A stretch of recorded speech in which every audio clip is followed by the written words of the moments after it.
Ito ang look ni na Barbie Imperial at Richard Gutierrez sa ginanap na opulence ball ngayong gabi. Bago ang lahat, huwag niyong kalimutang mag-subscribe at pindutin ang notification bell para maging updated sa ating mga susunod na video.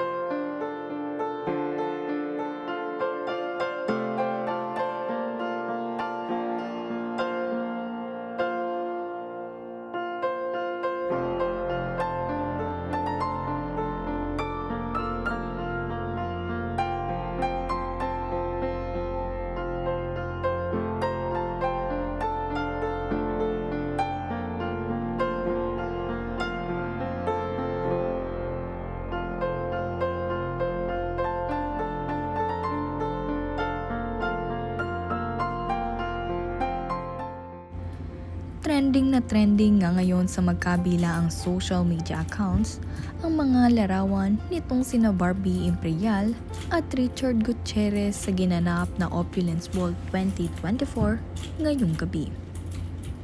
Kung saan marami nga rin sa mga netizens ang napapatanong kung bakit hindi magkasama sa red carpet itong sina Barbie at Richard.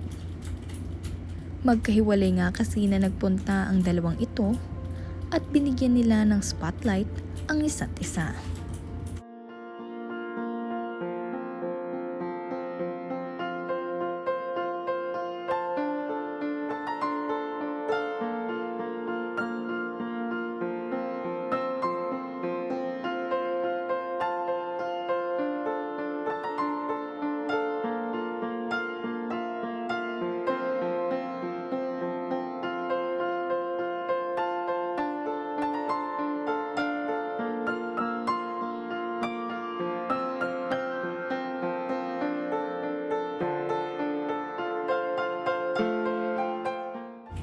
Napakagandang vampira naman itong si Barbie Imperial, kaya naman sino bang hindi makakatanggi kung ganito kaganda ang kakagat sa inyo.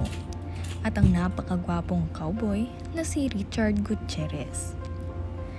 Perfectly match nga ang kanilang naging costume para sa Halloween ngayong 2024. Isang napakaganda at isang napakagwapo.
project siya and it's very exciting, action, and excited to show it. I heard, will it be also streaming? Yes, it will be shown on Netflix. I'm not sure if I can announce that. So, how do you feel that it's gonna be a big release? Siyempre, good news yun para sa amin, para sa mga viewers natin. Mas maraming platforms na mapapanood yung show namin, and especially Netflix, di ba? So exciting. Also, ano sir?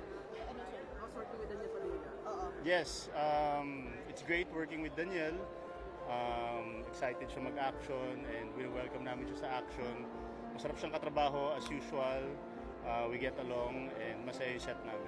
Parang yung action mo from Ironheart is next level. What do we see here? Sa Ironheart, nakita niyo ma-action, pero dito ay nangat pa namin. And dito, ensemble yung cast namin. Malaki yung cast. And it's about the group. And maganda yung kwento. Iba siya. Oh yes. Sobrang dami. So many. Actually ngayon it's that Bicol is better na, pero medyo nakakakaba pa rin po kasi may parating pa rin na bagong bagyo. Yeah, Leon. So sana wala nang maapektuhan yung bagyo. My family, safe naman sila, pero yung buong Bicol kasi medyo natamaan talaga. Yan.